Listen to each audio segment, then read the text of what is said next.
So you're probably asking yourself, what is a DeWalt 18 gauge shear attachment doing attached to a Kobalt impact driver? Can those two colors actually get along? I don't always have a need for a cutting shear like this. Normally I'll cut with hand shears, and it wouldn't pay me to buy a dedicated tool.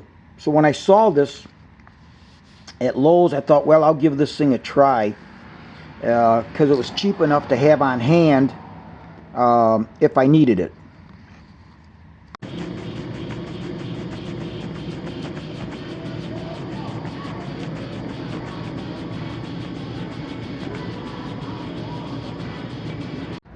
And this is the DeWalt number DWASHRIR.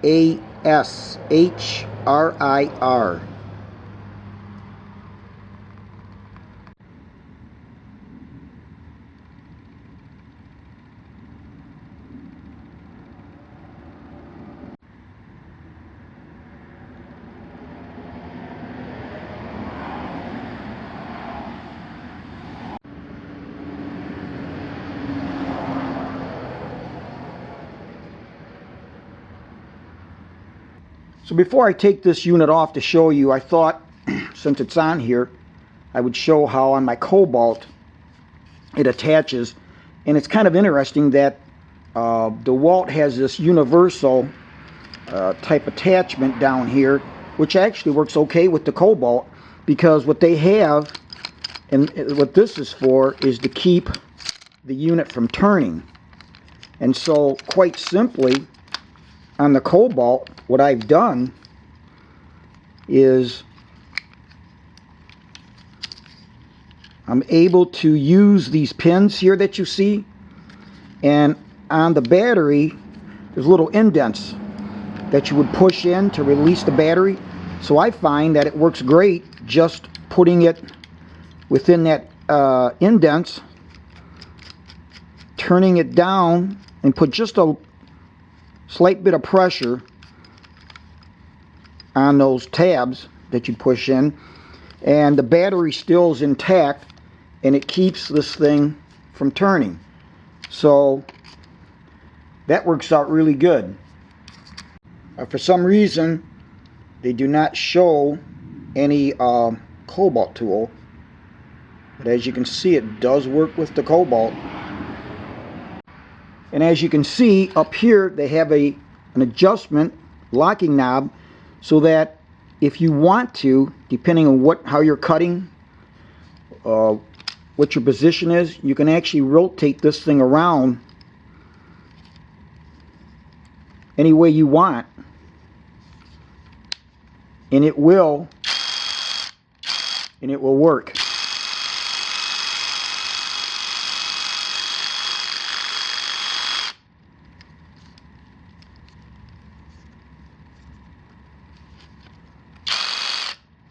Now that attachment also works in a like manner on your drill. Same setup on my drill, other than you would chuck it up, and then when you have the battery in here, you would still put those that anchor point at the bottom on those tabs. So it works great on the drill or your impact driver.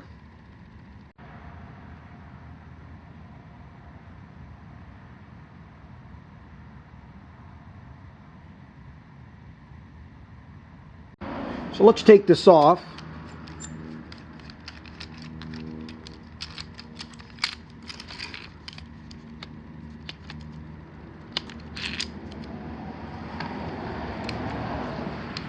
And this is what you have.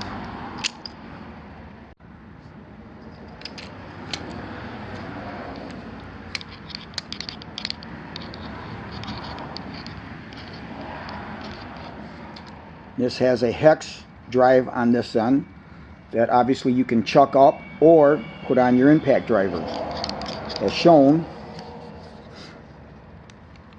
It has an adjustment on here to loosen or tighten the blades, and then this is your adjustment here to keep it from rotating. Quite interesting.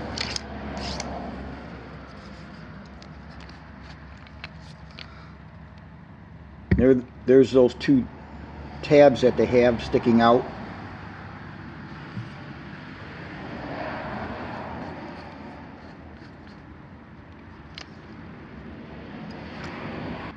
And as stated, you can adjust the blades. So let me turn this to the plus, and it makes it tighter. So I can't even turn it there. So I'll just back it off a little at a time.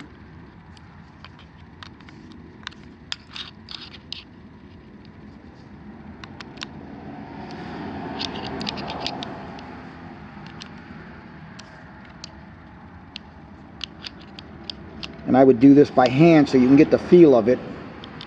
Just a hair snug.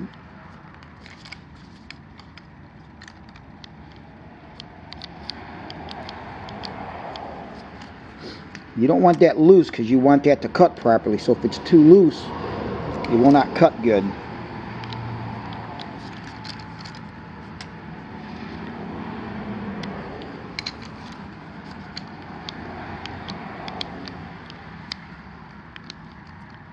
I'm going to call that good right there.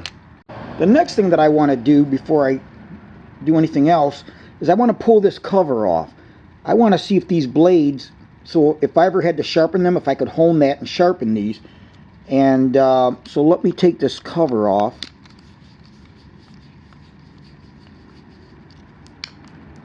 Here goes the little screw.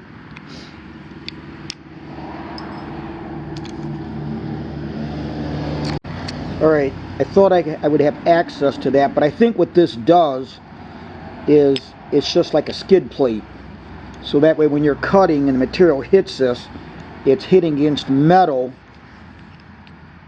and not the plastic body or the composite body that it is. So I believe that's all it is. I thought maybe it would allow me access to taking this apart, but I think that's all that does. And I'm not going to do it now, but if push came to shove, I would just take the thing apart. You've got these screws, but since that's not something I need to deal with at the moment, I'm not going to take it apart.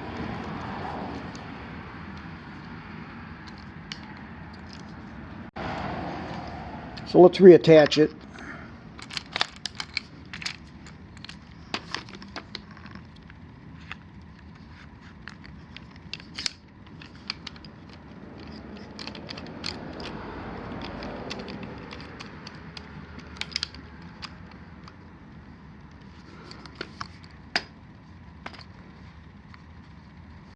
Alright guys, we're going to try cutting this. Now this is only 18,000 stock. It's just aluminum that was already been bent in a break. And your 18 gauge, give or take, around 48,000. So, but let me just go ahead and cut this.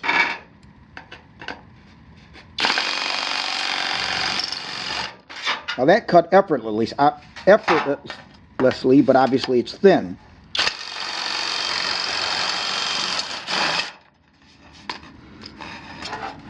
So what I'm going to do is get several pieces.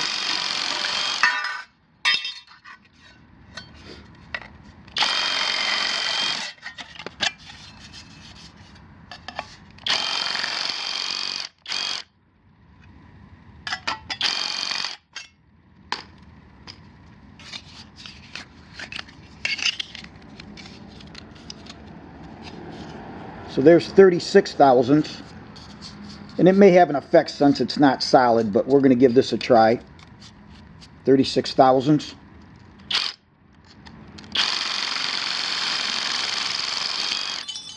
No problem at all. Now you definitely want to keep your hands away from that, so you want to be careful.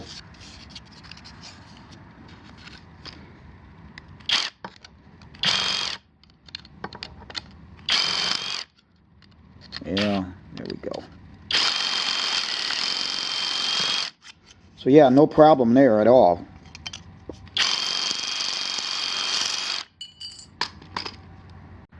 All right, here guys, we've got 3 pieces. That's 54 thousandths.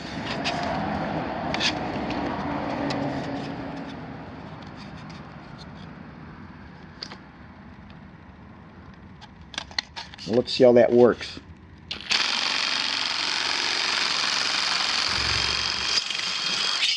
A piece of cake.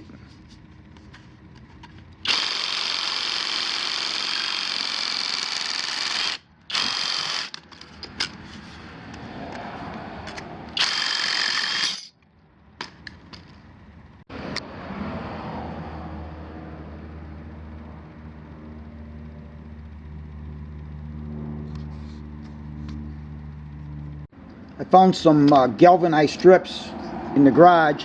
They're 20 thousandths thick.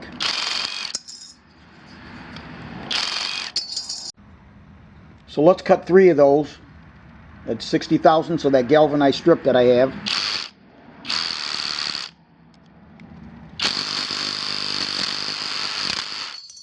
It cut it, but being that it's in 3 pieces, it definitely not a good representation because it vibrated. So, but it did cut it. So if it was a solid piece, 60 thousandths, it'd be much better than 3 pieces put together. Alright guys, I just remembered that I had some aluminum here. This is 1/16 inch by 1.5 by 4 foot. I've got a project and I can sacrifice at the end of this. I have more than enough. So this should be about 62 thousandths. So let's see what we have here.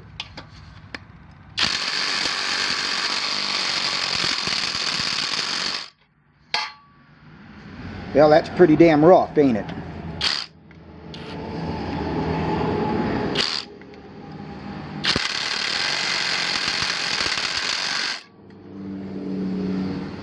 Well, it cuts. It sure the hell ain't finished, is it?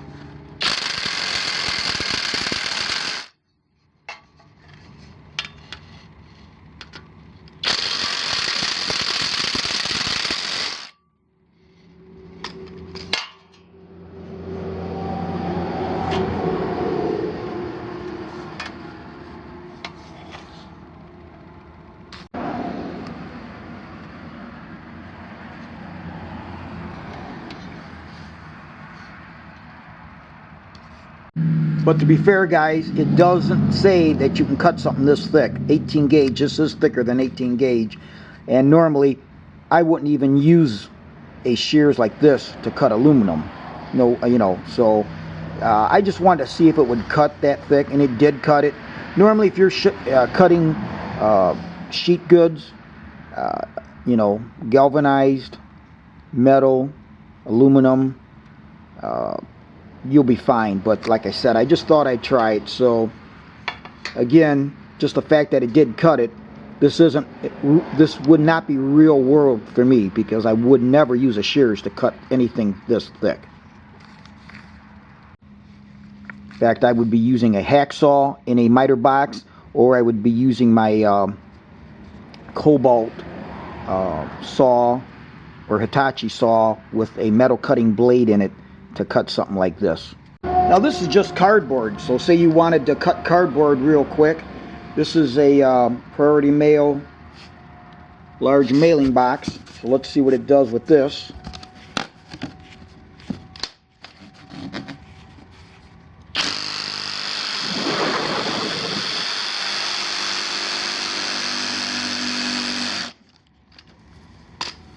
So obviously that would have been easy to cut.